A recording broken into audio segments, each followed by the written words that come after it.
नमस्कार। आगे बढ़ते हैं। पूर्व जन्म साप 13 की बात करते हैं। और आप लोग देख रहे हैं कि हम प्रत्येक श्लोक की व्याख्या यहाँ करना चाहते हैं। क्यों? क्योंकि पितृसाप, मातृसाप, ये साप, वो साप, आपको बहुत तरह के दोष बताए जाते हैं। क्या वो जिस तरह से बताए जाते हैं उस तरह से होता है?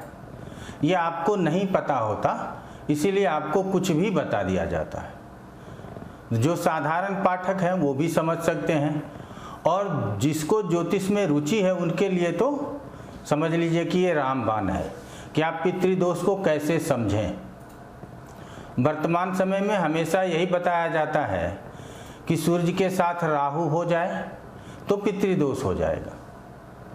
और हमने पीछे जितने भी श्लोक आपको 5-6 पाठों में पढ़ाए, उसमें कहीं ऐसा वर्णन नहीं था कि सूर्य के साथ राहु का होना जरूरी है, और बाकी और कुछ नहीं बताया जाता, हमेशा यही बता दिया जाता। और उसके बाद उसके बहुत सारे उपाय बताए जाते हैं। तो हम आपको हमेशा कहेंगे कि जब तक आप पढ़ेंगे नहीं, देखेंगे नहीं, सीखेंगे नहीं, तब तक आप कैसे इस संवाद से बच पाएंगे। और हमने कहा है कि जो हमारे होरा पराशर में उपाय बताए गए हैं, हम सिर्फ उसी उपाय को आपको बताएंगे।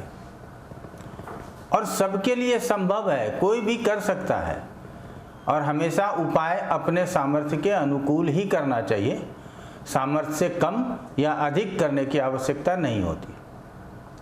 अब उपाय के लिए ये जो पितृश्राप यदि हो, ठीक है, इसमें सूर्य, लग्न, पंचम के कारक, इनकी चर्चा हुई। और यदि आप ग्रहानुसार इस चीज को पाते हैं, जैसा योग मैंने पीछे बताया है, और यदि इससे संभव दिख रहा हो कि हाँ, जातक के पत्रिका में पितृशाप है और जिसके वजह से संतान में परेशानी है, तो इसका दोष शांति अवश्य करवाना चाहिए। लेकिन पहले ये सबसे पहले जान लेना चाहिए कि दोष है भी या नहीं। इसके लिए तो आप पीछे पाठ समझ ही गए हैं। अब जो यहाँ शांति के उपाय बताए गए हैं, सिर्फ इसी को याद रखना है, और जितने भी प्रकार के उपाय आपको बताए जाते हैं उन सभी उपायों को आज के बाद भूल जाइए। और इस पाठ के बाद हम आपको आगे मातृशाप का पाठ भी आपके समक्ष उपस्थित करेंगे। उम्मीद करते हैं कि आपको वो भी पसंद आएगा। सबसे पहले श्लोक से ही प्रारंभ कर लेते हैं कि क्या उपाय बताया गया है। कहते हैं तद्दोष परिहार्थम। अगर इस प्रकार के पितृदोष, पितृशाप यदि आपके पत्रिका में बन रहा है, और यदि आप उसका परिहार करना चाहते हैं, तब क्या करना चाहिए? गया श्राद्धम चकारेत। सबको पता है बिहार में गया है, और गया में श्राद्ध करने पर, या कहें वहाँ पिंड देने पर, हमारे पूर्वजों को मुक्ति मिल जाती है, या हम पितृ ऋण से मुक्त हो जाते हैं। अब इसको ये समझ लेना कि ये अलग से बताया जा रहा है, ऐसा नहीं है। हम सभी जो सनातन धर्मावलंबी हैं वो पुनर्जन्म की व्याख्या को मानते हैं। तो यहाँ यदि हम गया श्राद्ध कर लेते हैं तो हमारे पितृजन तृप्त हो जाते हैं, और पुनः उनके लिए फिर कुछ करने की जरूरत नहीं होती है। पितृपक्ष आता है, हम हर एक अमावस को पितृतिथि बोला जाता है, और ऐसे में सभी लोग अपने पितरों के लिए कुछ न कुछ करते हैं। और आपको याद होगा ही कि दशहरा जब मनाते हैं तो उसके पहले 15 दिन पितृपक्ष का आता है, और वहाँ कहते हैं कि हमारे पितर आते हैं और हमारे हाथ से पानी और भोजन ग्रहण करते हैं। तो यहाँ यदि हम अपने पूर्वजों का पितृ शांति का, ये जो हम बता रहे हैं गया श्राद्धम चकारेत, गया में जाकर के यदि श्राद्ध उनका कर लेते हैं तो हम पितृ ऋण से मुक्त हो जाते हैं। और हमारे पूर्वजों में से कोई, जैसे हमारे दादा हों, परदादा हों, नाना हों, परनाना हों, मातृपक्ष के लोग हों, अर्थात दादी हो, नानी हो, किन्हीं के लिए भी, वहाँ सबके लिए हो जाता है। तो किसी भी प्रकार का दोष बचता फिर नहीं है। पत्रिका में तो ग्रह यथावत दिखेगा, लेकिन यदि आपने इस चीज को कर लिया तब फिर कोई मन में संशय नहीं रखना चाहिए। आगे कहता है ब्रह्मणान भोजये दत्र अयुतम वा सहस्त्रकम। यहाँ अयुतम का थोड़ा बड़ा मीनिंग हो जाता है, कहते हैं 10,000।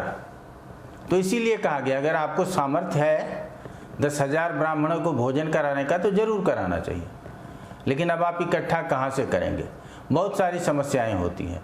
तो कहते हैं 10,000, 1,000 नहीं तो 100। अगर वो भी न कर सके तो 10 ब्राह्मणों को तो भोजन कराइए। तो यहाँ श्राद्ध करने के उपरांत ब्राह्मण को भोजन कराइए, इससे हमारा श्राद्ध पूर्ण हो जाता है, उसके बाद हमको कुछ करने की जरूरत नहीं है। आगे लिखता है अथवा कन्यका दानम गोदानम च समाचरेत। गौदान सहित कन्यादान भी करें। कन्यादान का मतलब होता है अपने पुत्री का विवाह करना, वो भी कन्यादान है। या फिर किसी के पुत्री के विवाह में आप बहुत मदद करते हैं, या फिर विधिवत कन्यादान होता है, आप उस कन्या के पिता होते हैं और मंत्रोच्चारण के द्वारा कन्या वर को के हाथ में आप देते हैं, तो उसको भी कन्यादान ही कहेंगे। तो कहते हैं कन्यका दानम गोदानम च समाचरेत। और उसके बाद जो लिखा गया ये आपके लिए सबसे ज़्यादा जरूरी, क्योंकि आजकल कह दिया जाता है कि वो जो आपका दोष समाप्त नहीं हुआ, आपने अच्छी तरह से कार्य नहीं किया। अब आप तो करने गए थे अच्छी तरह से, अब हुआ अच्छी तरह से क्यों नहीं, ये सब कोई बात नहीं है। ग्रह की स्थिति वही रहेगी, क्योंकि वो जन्मकालीन ग्रह की स्थिति है, उसको बदलना नहीं। लेकिन आपको तो पता नहीं, कहेगा तो ग्रह तो वही बैठा हुआ है, वो तो बदला ही नहीं।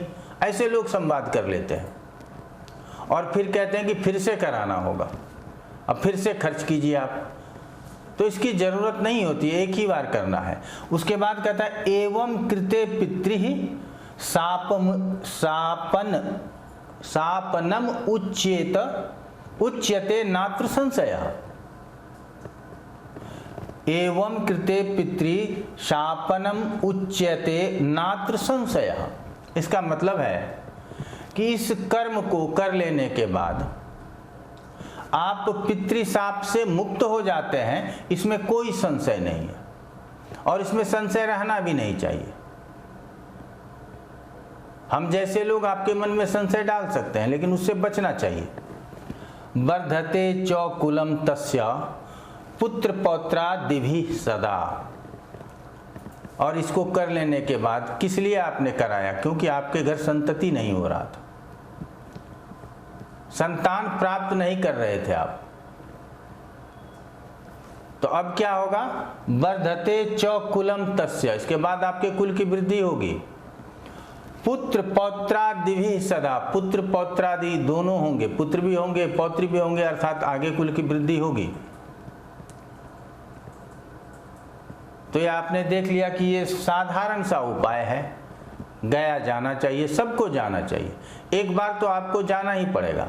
अब तो हरिद्वार में भी गया जैसा श्राद्ध होने लगा, अन्य जगहों पे भी, अन्य तीर्थों में भी लोग अपने पितरों को कर देते हैं, लेकिन गया के श्राद्ध का अपना अलग महत्व है। हम इस पे विशेष नहीं बोलेंगे, आप सभी जानकार हैं, आप सभी लोग अपने अपने स्तर पे जानकारी प्राप्त कर लेंगे। लेकिन यदि पितृदोष है, पितृशाप से आपके जीवन में संतान नहीं हो पा रहा है, तो गया में ही जाकर के श्राद्ध करना चाहिए, और उसको करने के बाद मन में कोई संशय नहीं रखना चाहिए, यही हम कहना चाहेंगे।